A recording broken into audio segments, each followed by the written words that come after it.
I'm Sam Sells, and welcome to my podcast, Clean Money. I like to say investing matters, and my show is to talk with everyday folks that are not only creating great success, but making an impact in society and improving the lives of others.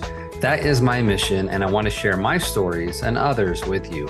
Welcome to Clean Money.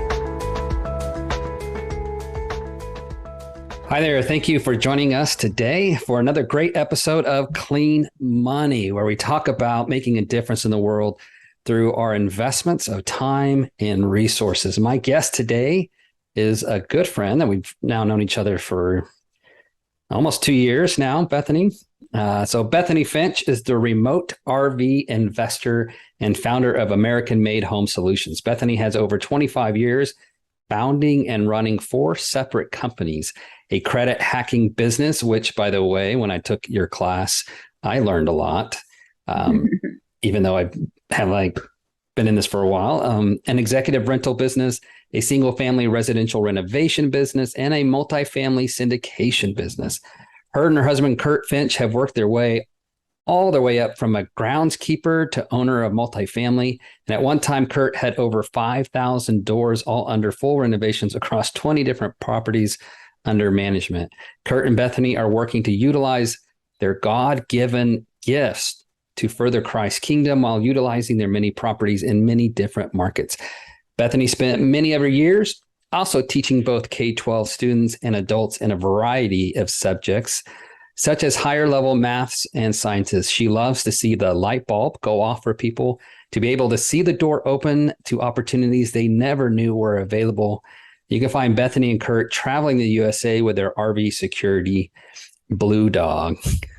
Welcome to the show, Bethany. It is so good to have you on. I know we've been talking about doing this for a long time.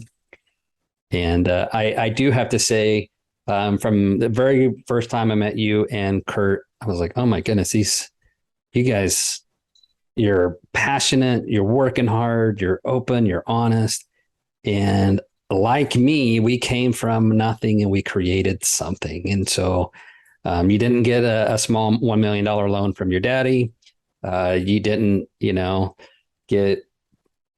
follow all the rest of your family through Harvard or Stanford or one of these other, schools. You guys built it from nothing. And that is so powerful. And I know when you talk to people about what you do, a lot of them had no idea they could do something like this. It had never entered their vocabulary, their family had never talked about it growing up. And so, yeah, it's just great to have you on this call, and I will shut up right now. So. Oh, thank you very much for having me, for sure. Don't even hesitate about that. It's always fun to get to meet other, not just investors, but entrepreneurs that are actually trying to do something when everybody else is not. Right. Because it is a different road and a different path. And everybody looks at you like, well, why would you do that? Just go get a job. Just do what everybody else does. And they don't understand the reward versus that extra work and effort we're putting in. It's like, nah, I sleep way better at night. Yeah, absolutely. And it's funny, you talk about that. I've heard that so many times, like, Sam, just go get a job, and then your life will be stable and blah, blah, blah, blah. I'm like, look, no, I can't. I can't. Yeah. There's no peace there, right? Because when we're just trading our time for dollars, that somebody else has determined how much my value of my time is, and that person never will value it in the same number that I value it as, because I know what I'm capable of. And when they turn around and say, oh no, you're worth, minimum wage is this, that's what you're worth to me. Yeah. To them, yes, right? But to somebody else where I can help show them and expand their business and blow that thing up, it's like, okay, wait, that's worth a whole lot of money. And why would I want to trade my time for dollars there? Right. Absolutely. And conversely, on the other side, you have folks who are like, oh, entrepreneurs live this amazing lifestyle and it's, so easy because, the TikTok generation, that 30 seconds of, oh, I'm just going to do a little video, I'm going to be famous and blah, blah, blah, blah. On the other side, because we have commiserated just as well as celebrated, things haven't always been easy for you and Kurt. No, No, anybody who's worth their weight in salt in the business world will have gone through some things, because that's how we learn. We don't learn to walk by always never falling down, right? We fall down, we learn how to get ourselves back up, and we stabilize and we move forward again. And then we get a little better each time. So if we never have those hardships, we're never going to get better. And it's just human nature. It's what we're designed to do. But man, it stinks. Who wants to do that? Who wants to go through that? But yeah, it's like, okay, and the bigger the price tag, the more learning lesson we tend to remember, right? yeah, absolutely. Yeah, some of those scars were very expensive scars, but you can read things in a book, and sometimes it sticks, sometimes it doesn't. But when you've lived it and you've experienced it, then that's so much more valuable than a book. That's why I've been stressing to people that come to me like, hey, how do I get started? I'm like, you need a coach, a mentor. I did not find a mentor. I was based in Alaska. I was traveling back and forth to Korea all the time. We were building this 500-bed hospital, and I tried to learn everything from YouTube and books, and I made so many preventable mistakes. Yeah. Expensive mistakes. Some of those cost me hundreds of thousands of dollars. You'll pay for your education one way or the other, right? You're going to pay for it, yeah. And you learn from that coach, or you pay for them down the road. They're always like, oh no, I can bootstrap my way. I can do it. I can keep the cost down. That's fine, but you're going to pay for that lesson down the road, because you will make it 100%. Oh yeah. A $5, $10, $15, $30, $50,000 a year coach will save you millions of dollars, or at least hundreds of thousands of dollars, without question. If I could go back to myself in 3 years ago or 5 years ago, when I almost 6, holy cow, this is getting back. So if I could go back to myself, I'd probably just punch myself in the face and like, Sam, I find a coach. But it's easier now to find them than there was back then. Well, and it's true. Very, very true. So that brings up a good point. So I've been in business 26, 27 years now. When I started, I didn't have a coach, right? I bootstrapped it. I figured it out. I did this. My businesses have morphed. I've had, 3, it's kind of waxed and waned, anywhere between 2 to 4 businesses. And then, okay, this one's dropping off. I remember one time running a business at a loss just to offset my husband's income. So we couldn't afford to do taxes. I needed every drop of that paycheck coming in when we were raising our family. And it's like, okay, I need to work smarter, not harder. I don't have any more time. I can't multiply my time. So how can I do this? What does the government say that I can legally do? Okay, well, if I have a business, I can take losses and I can do this. Okay, so this one ran as a loss and this one did this. And it was a complete tax strategy, but that's how we paid the bills. Some of my early consulting gigs that I did were just so my husband and I could have date night. So I would have somebody else pay the bills so we could go out to eat. But then he hated the fact that, of course, afterwards I had to do reports or whatever, and I'm like, wait, let me take care of this first. Then, and he's like, yeah. So then he just got used to it. But he recognized at least we had date night. Otherwise, we wouldn't have even had a date night. Times were tight, raising families and moving and shifting careers. And, Kurt wasn't a college graduate. He worked hard and graduated from high school. And, he was the student that the principal was like, we're kind of just wishing you'll leave. So here's your diploma kind of guy, Yeah. But he recognized he always knew how to work hard, and he always saw the value in hard work. And so he was like, okay, well, what can I do here? But he never saw himself as anything more than whatever that supervisor told him. So it took years of me dumping into him and pushing him, not very nicely sometimes. Women, I don't know, I'm not the model here. Don't look at me. I was pushing sometimes very productively, but not so appreciatively. Yeah. And in doing so, it allowed him to go, okay, wait, maybe I can do more. Okay, wait, maybe I can apply for that. Okay, maybe I could do this. Oh, wait, no, I could do that. But it took a lot of me on the backside and a lot of conflict in our marriage for him to start seeing, oh, I can do this. Oh, I can do this. Oh, I can do this, and work his way up, up, up, up, up to where when he finally got to where he had over those 5,000 doors, all under full-blown renovations, and they're basically paying him a supervisor salary to be the asset manager of every single one of those. And I showed him this, and I'm like, hey, guess what? He's just excited he's making all that money for the first time in his life. And I'm like, guess what your true value is? Let me show you this. And he's like, what? Yeah. Wait a minute. Yeah. Kurt, you want to come work for me, buddy? I mean, yeah. And so but that's what society does, right? It programs you to do exactly what they want you to do, not what God designed you to do. My husband is phenomenal at building teams and building men and systems and operations, very kind of tunnel vision focused. So because of that, he's looking at it through, this little tiny lens where all the other people are looking way out here, and he can get a lot of things done efficiently. But then in the same token, when he buys into all their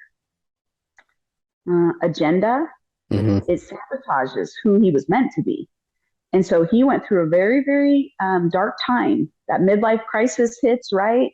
I went through a dark time. I had gotten injured on my job. I needed to figure out a way to increase money in the business because I wasn't going to have a job, and had to figure all this out. And in the meantime, 7 surgeries. It's like, okay, how am I going to do this? I need to be more passive.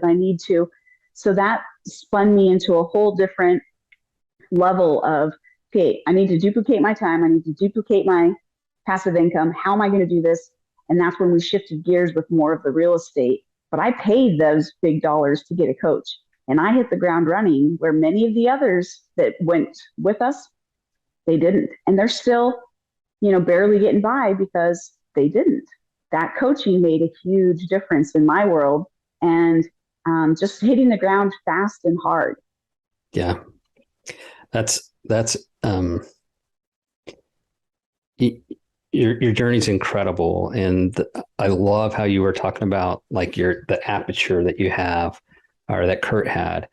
It just reminded me of when I started in commercial real estate. Like I drove from, I was in the Air Force. We moved from Florida all the way up to Alaska, and we drove the whole way. So it was like a 13-day trip with a 1-year-old, and it was in camping. And it was, I love that my wife was ready to strangle me. Right. and the kids, 3 kids, one of them 1 year old. Yeah, it was just, our daughter and her son used to fight all the time because they were just that age. But anyhow, so like I had a lot of time to think, needless to say.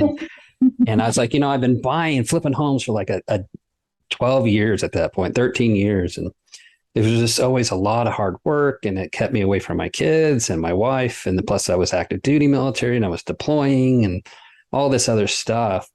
And I was just tired. And it's like, I need to get into something different. I need to get more doors. Maybe I'll, and we grow up and we learn about single family homes, and we think like, oh, I can only get up to a 4-door, quadplex, because that's anything beyond that's a commercial loan, and that's scary. And now I'm like, no, commercial loan's easier. I can go get a commercial loan all day long, but trying to get a single family home loan is the biggest pain in the rear. It's like pulling teeth, right? Yeah. It's like, are you kidding me? In 1974, you spent 10 cents. Yeah. Wow. Yeah. They're going through every orifice of your body trying to, determine if you can pay this thing, and you're like, oh my gosh, it's terrible. Right. So just looking at the asset and looking at the investment. Oh yes. Yeah. Oh, yeah. Sure. But we have the same thing. We have the exact same struggle. So when we launched more of that real estate side, Kurt, again, in that fear factor, okay, you just need to do single family. And I look at him and I'm like, are you crazy? All we know is multifamily. And you want me to start over on single family? What is up with that? In his mind, it was less risky. And he's Mr. Safety Liaison, right? He's not jumping out of airplanes like me. He's not whitewater rafting. He's not doing any of the crazy stuff I do, right? So he's like, nope, honey, you need to do single family. And I'm like, I don't know anything about single family, which is hence the reason I got a coach. But in the meantime, I did a phenomenal job showing him how incredibly harder it is to get contractors to show up to one property than it is to show up to 20 doors. And he couldn't understand my struggles, right? When I had to fire 8 contractors on one, it must be you. It must be you. It's easy to point the finger at me and say, it must be you. You just don't know what you're doing. And then he did one flip. At that point, I had already been like 3 years doing them all on my own. And he did one flip. And that was all it took. And he's like, we're back in multifamily. We're done with single family. This is crazy. Why are we doing this? Yeah. Once you cross over, you're like, and And so I still had after I got into it, I still had one single family home left. And I saw that thing and I've never, ever looked back. Like no. And so I have my own construction company. We only do apartment complexes. We don't go to a property unless there's at least 10 units there to get after. If not, we're just going to hire somebody local and it's going to be super expensive. Right. Because I can come in and we can renovate down units for $5,000, $6,000, $7,000 a unit. But if I'm trying to do a house or just get a local contractor, it's like 15 for the exact same work. Right. And we turn them out we turn out 3 a week when my crews are going. As long as they're not down to studs, we churn out about 3 a week. And that's our standard. In big property, if we're getting after it, we can do 20, 25 units a week. Not a week, a month at a bigger property. Right. So like scalability, you're multiplying your time, right? You're multiplying your assets and resources, right? People think of their resources and they only think of how much money is in the bank. Right. Oh, no. As a business owner, our resources is our manpower. Our resources is our time. Our resources is what access we have to capital. Our resources could also be what's up here in our noodle, right? What's our skill set? So once I started showing Kurt, look, there's other ways that we can do this. We can still mitigate risk. I had to change my vocabulary and stop talking all the scary stuff to him and talk the real stuff of, look, this is what the real reality of this is, and this is what this looks like, and this is how this works. And once he started understanding that, he's like, well, yeah, just like you said, I can do 3 of these a week. And I said, and how many flips are you doing a week?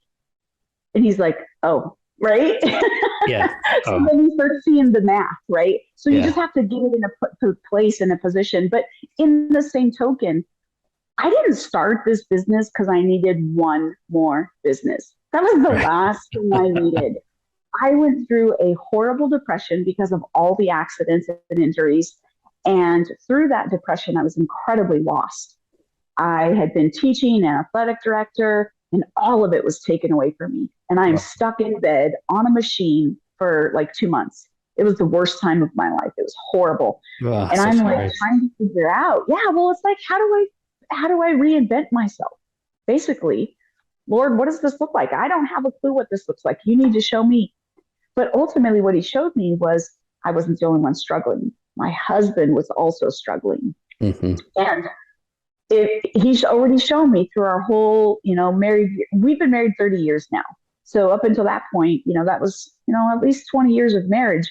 God had showed me I needed to be the driving force to some of it because Kurt had been so programmed by society. Not that he wasn't designed to do something different, but he didn't know anything different, right? If we never see it, it's hard for us to envision it. Yeah. So God told me I needed to start this and I needed to do this for the men in my life, which is like, do you remember who you're talking to? I'm pretty sure I'm not. Don't pick me. That's not a good fit. And it was because God needed Kurt to see. And Kurt could only see things in a certain way. So when we went remote, it was because of Kurt mostly. Yes, it was, COVID was happening and they were shutting down the airlines and we were traveling. Kurt had no idea how I was doing any of our remote stuff. He didn't get it. He only focused on the single family side of things. He never understood any of the syndication stuff I was doing. He never understood the executive rentals, nothing. So when COVID happened and the airlines started dictating when we could travel, who we could travel, how we could travel, all of that, he's just thinking, oh, well, you're just going to be home now. And I'm like, dude, it doesn't work like that. Business still has to go on. So no, I'll still be flying. Yeah. He knew I wouldn't be wearing a mask. I went the entire country for 10 months without wearing a mask in every airport, in every plane, everywhere. And then finally, at the end of October, airline pilot was going to eject me off the plane. I have a medical card. I actually have a lung tumor and I have a medical card. So my lung doctor does not want me wearing a mask. And it didn't matter. Everybody else's fear was bigger and more important than my life and my health and my safety. Yeah. So when my husband saw that on the plane that day, he said, honey, never going to tell you this again. Please put your mask on.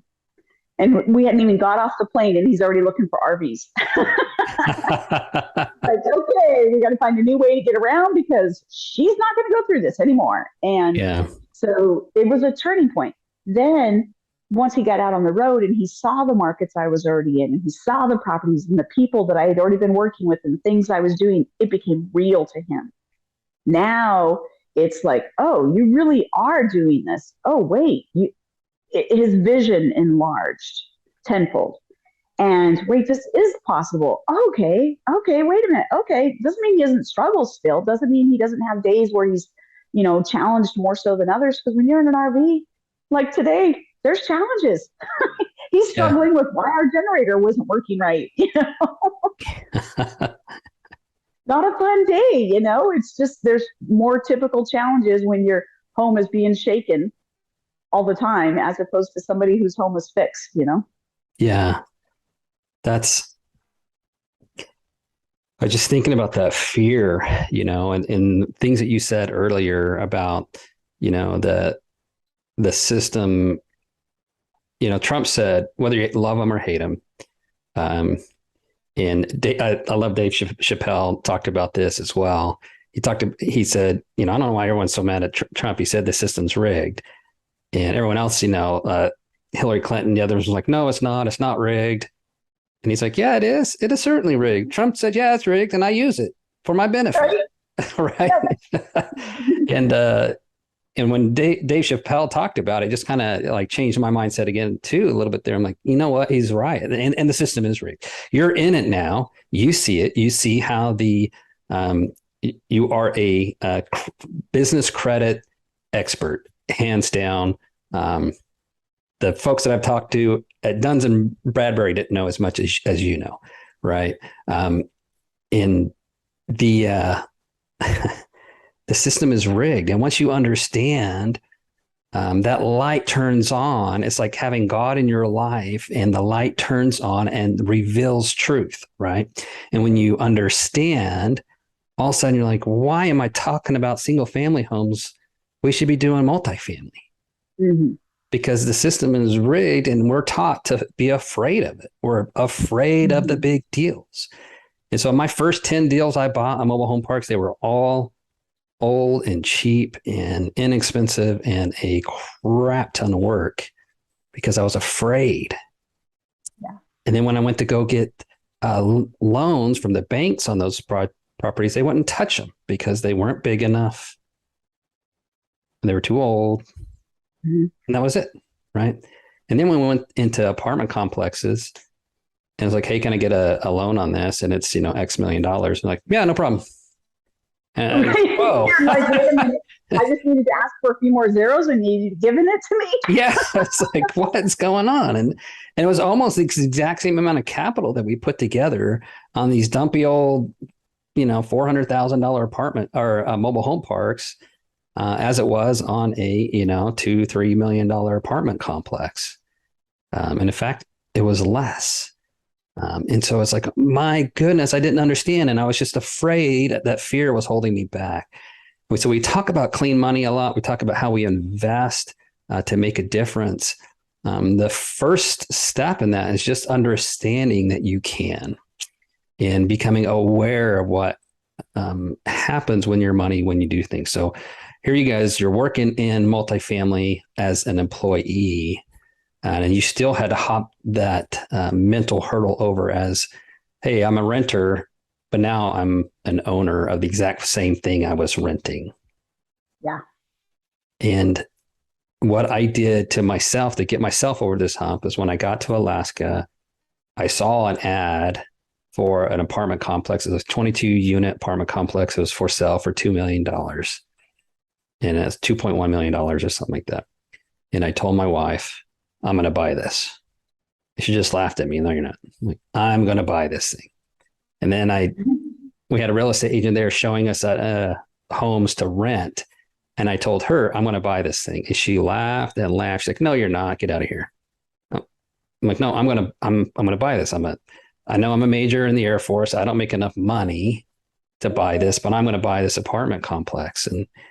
And I never did buy that apartment complex, but that me just keep telling myself this, like, think and grow rich style, just, it doesn't manifest on its own, but that you got to flip the switch. Right. Well, it's like the Bible, it tells us, right? God gives us the desires of our heart, but who plants those desires there? God, who created us, who knows exactly how he created us and what he created us for. You know how many people in my life literally thumbed their nose down at me and I was worthless trash. My maiden name's Garcia. So I am, Hispanic. I grew up in a very, very poor part of the country. And, it's so many people never expected anything out of me. Get up, go get a job, and that would be the end of it. Mm-hmm. If I did that, I would be successful in their eyes. And God showed me very early on. My own mom didn't know who I was. So I needed to figure out who I was and keep telling myself that every day because everybody else was going to tell me I was something else. Mm-hmm. And I needed to combat that. So it's not easy. It's very hard.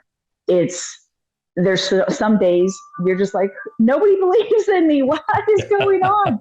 And I turn back to my Bible and I remind myself, I know every number of hair on your head, and I'm losing it like crazy. So like, he still knows it. We're in good shape, right? Yeah. And so, but he also knows, I never expected to be a teacher ever. And so he knew, because he designed me, why I would love teaching. So he didn't put that desire in my heart until later. He showed me that was there from the beginning.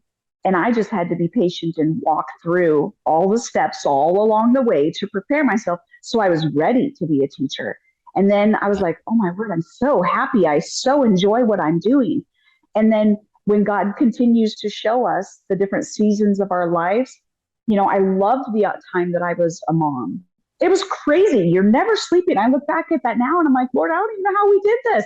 Yeah. I'm running 2 to 3 businesses. I'm working full time. I'm homeschooling and doing all kinds of stuff, right? And it's like, Lord, I don't know how. It was the grace of God that we got through, and our kids are still alive and they're functional and doing well. And yeah. But it was also God taking us to the next step, because he knew the hard things we were going to be facing coming down the road, right? We've had some serious attacks come at us in all different forms and fashions, both from the Christian perspective, both from the non-Christian perspective. Mm-hmm. In our communities, we had very serious, very real needs that needed to be addressed, and we couldn't wait for somebody else to address them. So we started addressing them. As a teacher, I started teaching credit to anybody and everybody that I could. It's like, look, you don't understand. They're trying to keep you poor. Let me show you how to access this. Yeah. Let me show you what to do. And then we started a first-time homebuyers program and worked with some of the local groups in the area and said, look, if your people will come through our properties and they'll be a good tenant for a year, we'll qualify them, we'll get them through our program, and then they can buy a house. And they're like, what? I mean, they just couldn't understand that. It didn't make any sense to them. And I said, we're not giving it to them. They're going to work every step along the way. But if they're willing to work, we'll reward that. And to hand over the keys to them and have the tears in both of our eyes as they walk into their brand new house. And it's not new, right? It was new to them, but it was their house. They'd never owned one, and to be able to see a pastor, with tears in his eyes go, wait a minute. I can actually tell my wife we have a retirement account. Are you sure this is for real? Because so many churches don't even offer that because they can't. Their business model is broken and they're not set up for it. Mm-hmm. So the pastors have just resigned themselves to thinking that their wives and all of this kind of like state of insecurity that they feel is just supposed to be normal. And the pressure that gets relieved, it's just unbelievable. And then when we say, now go invest it, they're like, what? Now I can actually do something? Yeah. Even I could go buy a duplex and I can create passive income and I can do this. Their world just changes, you know? So when we have those opportunities, those light bulbs going off, it's so rewarding. And sure, there's the days that you're in the corner feeling like you just have the whole world on top of you. And you just have to keep looking for what's that vision, right? So I put the pictures up, I have them on my phone, I have my notebooks that I'll go through to remind myself, no, we did this, no, we did this, you know, and it's really not that we did it. God just used us. We got to be a part of it, you know? So even when President Obama came through to, you know, congratulate everybody on their hard work, I didn't show up. It's like, I don't need to see him. I don't care who he is. I don't care what he's doing. I don't know. We were here for our neighbors. We were here for our friends, you know, let them, you want to meet them? Go for it. Here, take my spot. Here's 4 more tickets. Have a good time, you know? Yeah. It's remarkable. You just reminded me, because I get this feeling again, every time I talk to you and to Kurt, that the world is still full of incredibly good people, just like yourself. We look at social media, we look at the trash that people put on there. A lot of times it's just so that they can get, you know, likes or get, you know, it's their business model. They go out and they are ugly, nasty people and are trolls, and that's how they get their following, which is a terrible business model in my opinion, and the antithesis of what we're doing with clean money, right? We want to make a difference in the world. And what you're doing is you're working with people who are making a difference in the world, but they're not taking care of themselves. And by investing in a way that where they know that money is going to something good, when you own multifamily, most likely you're doing some good. You're keeping clean, safe places for people to live, right? Whether it's really nice, whether it's workforce, whether it's affordable housing, homes are where we spend a large part of our lives. It's the most important place on the planet is our home. And keeping them in a clean, safe place. It's not, you don't have to spend a lot of money to do that. You can do that just by your governance, right? Which is exactly what Kurt did for such a long time, even though he was paid beans for it. But he, you know, I mean, that's it, right? And so now a pastor, for example, or anyone else who has similar values, religious values, they want to do good. They're trying to make a difference in the world. They don't, we don't always know what to do, but by investing in a way that matches with our core values, and we can make money from that, and it builds reserves, because someday we're going to stop working. Right. And then what? Right. My dad's about to turn 70 and he's working.